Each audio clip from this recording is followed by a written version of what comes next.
najpomembnejša stvar je bila velika napaka zahodni narodi. Ne vem, če on je še tam, ampak Brent Hartley iz American Embassy ve, da konc Cold War, mi v Angliji, v Ameriki, mi smo zniževali naši programe kot Radio Free Europe, kot Radio Liberty, kot BBC World Service. In to je bila velika napaka, ker najtežka sprememba je v glavi ljudi. Ne strukture, ne constitutional system, ne businesses, ampak ker ljudi se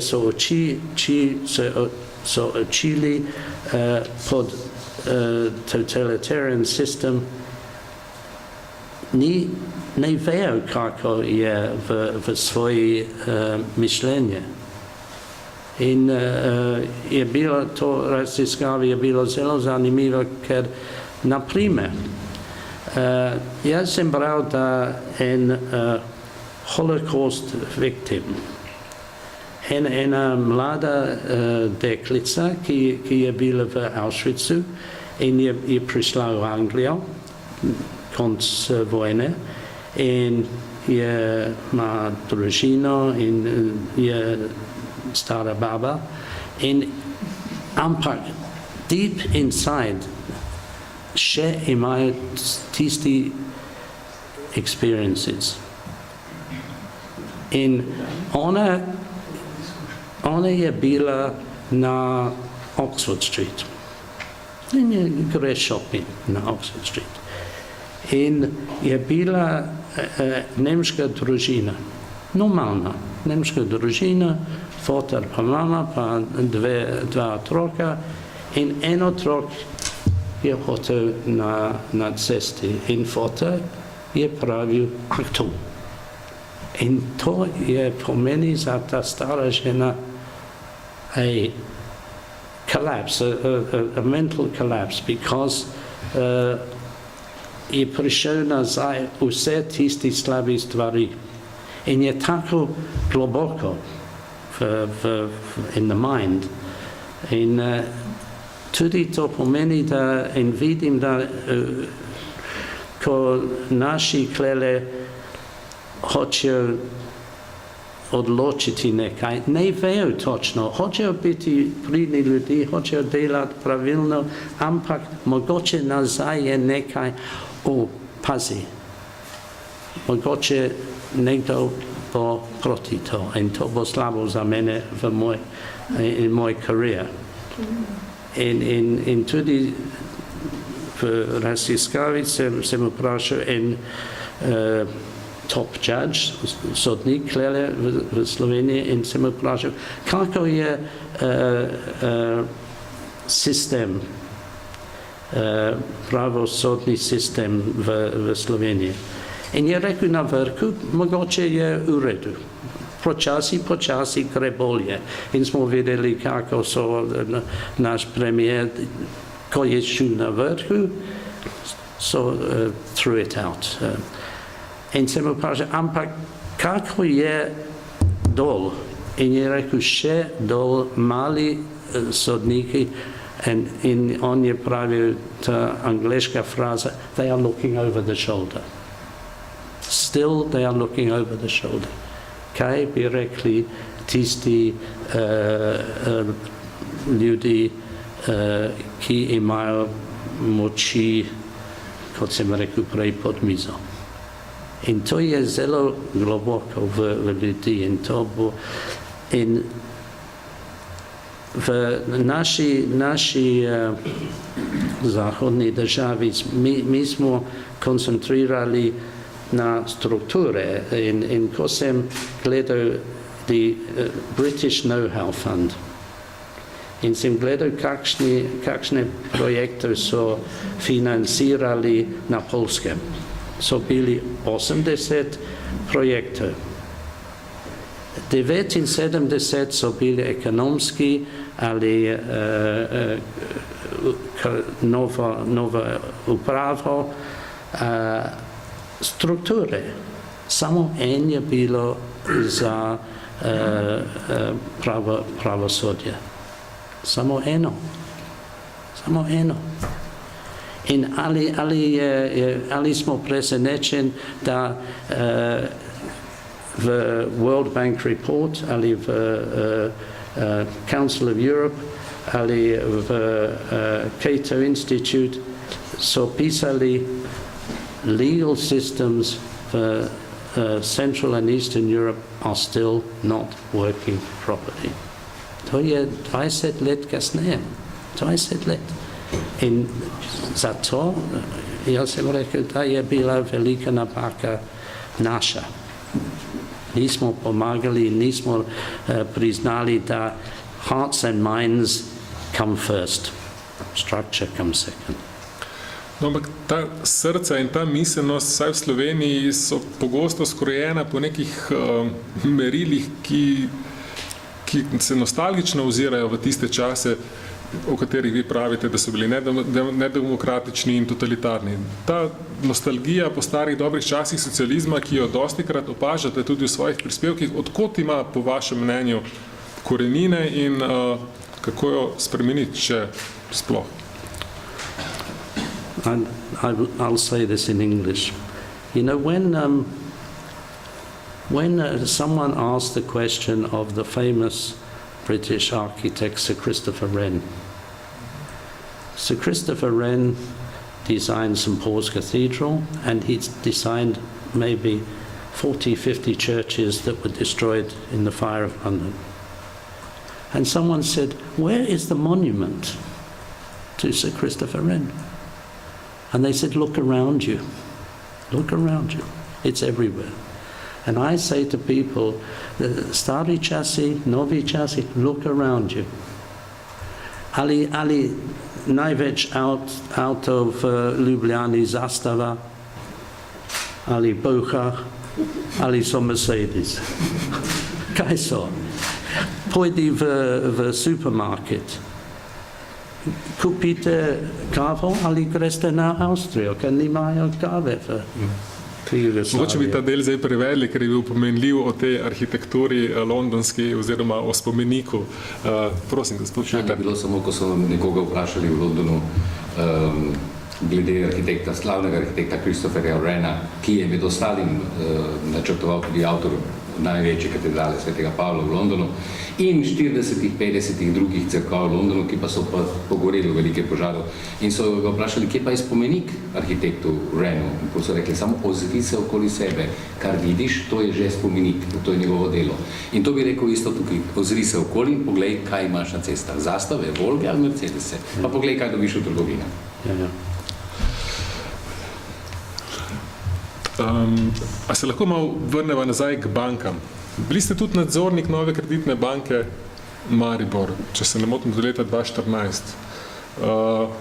Zdaj, to je banka, na katero je padel tudi nek sum, recimo temu pranja denarja, ene izmed podružnic mafijskega, italijanskega. Tukaj imamo tudi ta pretok iranske milijarde skozi Novo Ljubljansko banko. Kako gledate na takšne stvari v slovenskem bančnem sistemu? Jaz berem v časopisi, da naši bankiri so najslabši in so kradli veliko denarja itd. Ampak kontrol bank je bil pod politiko. Kontrol NLB je bilo pod vlado. Kontrol NKBM je bil pod vlado. In za meni odgovornost je v state-owned system.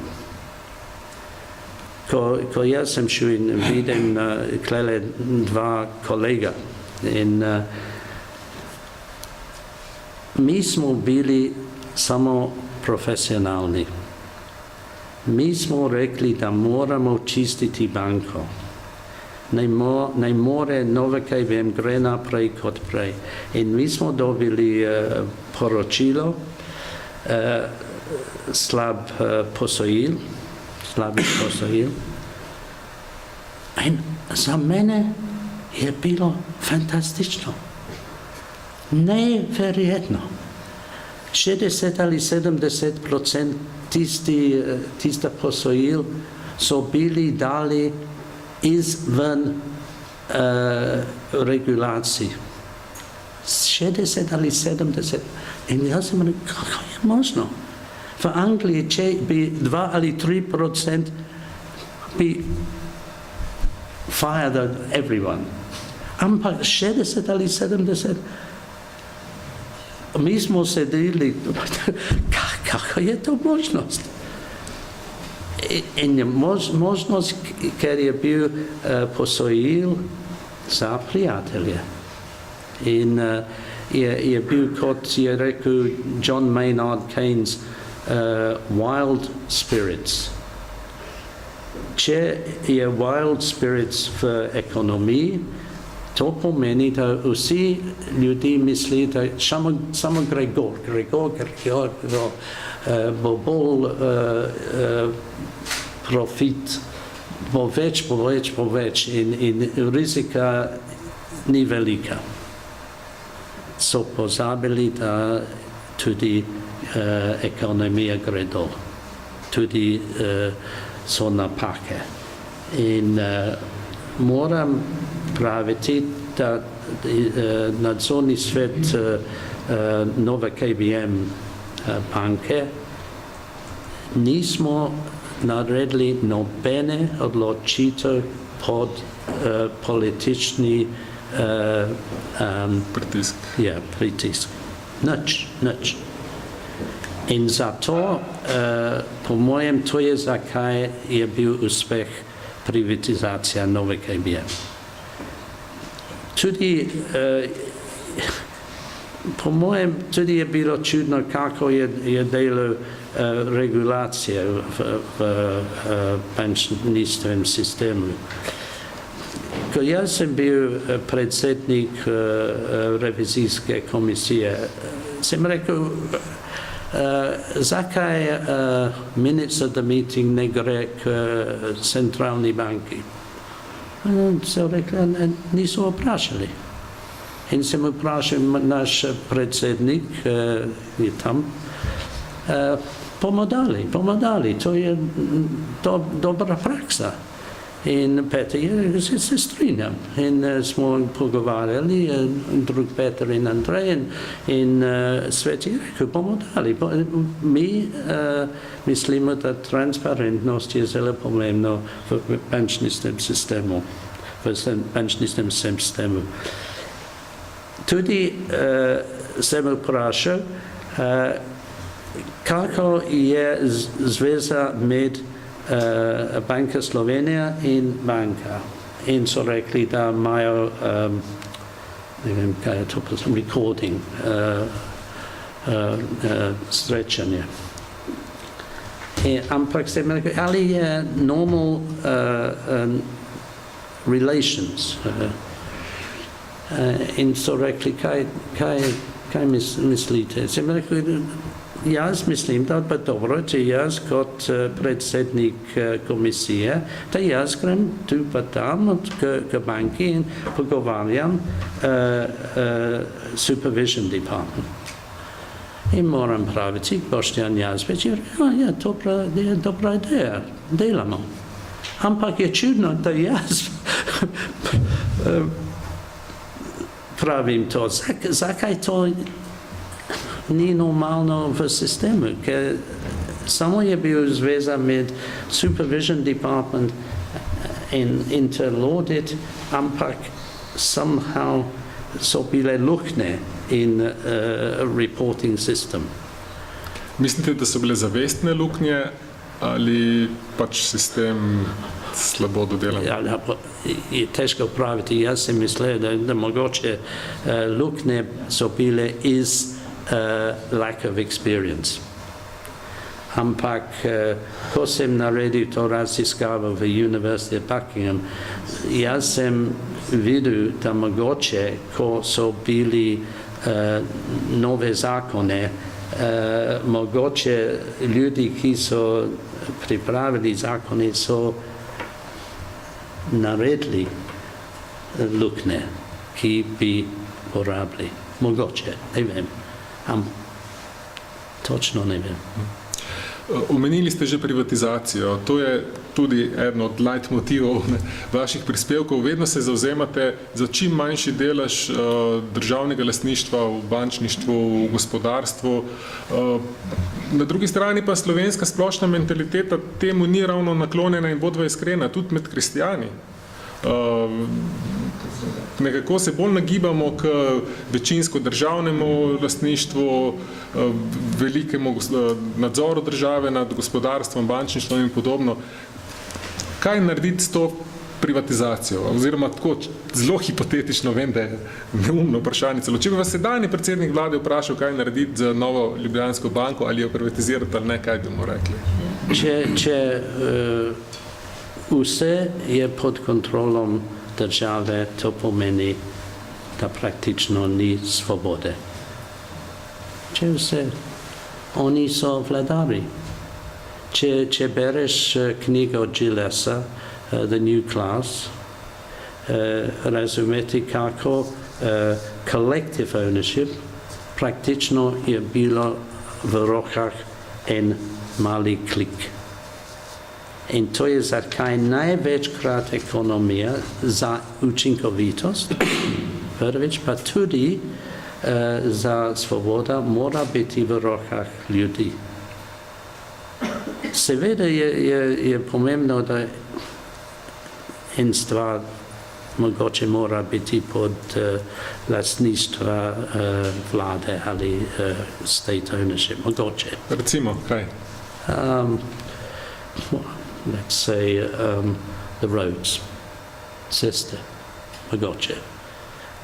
Ker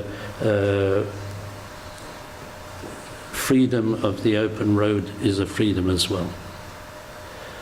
Mogoče bi težko, če mi bi šli nazaj k renesans časi, ko armade v Italiji so bili privatne. Mogoče je bolje, da to je pod državo. Mogoče, ne vem, mogoče, kaj še, ne veliko. Mora biti konkurenca v medicini, na univerzi, vse je bolje, ker je bolj učinkovito, da ni tako pod kontrolom politikov in ljudi are not looking over their shoulder, kot sem rekel, mali sodnica je. Ampak, da bi ljudje potem pošteno in etično upravljali s temi zadevami, najbrž potrebujejo pa tudi ustrezno izobrazbo. Zanimivo, dostikrat se posvečate tudi vprašanjem izobraževalnega sistema in tudi tu nekako terjate, da bi se slovenski prostor odprl, dopustil več možnosti zasebnim izobraževalnim pobudam. To se mogoče malce zdaj navezuje na te zgodbe okoli neuresničene odločbe Ustavnega sodišča glede javnega financiranja javno veljavnih programov osnovnih šol. Kako vi gledate na izobraževalni sistem v Sloveniji? Mislim, da ga kar dobro poznate in ga primerjate recimo z britanskim. Je zanimivo, koliko ljudi grejo ven za izobrazbo iz Slovenije. Mirjana. Dobra izkušnja je dobila v Ameriki. In mislim, da ko ona je šla in ni vedela, kako je bo dobro ali ne bo dobro, ampak ko je prišla nazaj, je razumela, kako so benefits, kako so negativni stvari. Ampak je videla, da so benefits free education system. In tudi to je stvar svobode. Je moj denar. Vlade praktično nimajo denar, samo imajo naš denar. Ali to je prav ali ni prav. In če jaz hočem porabiti moj denar za free education, mora biti praktično stvari. Zakaj date besedo svoboda v naslov vsake svoje, vsaj slovenske knjige?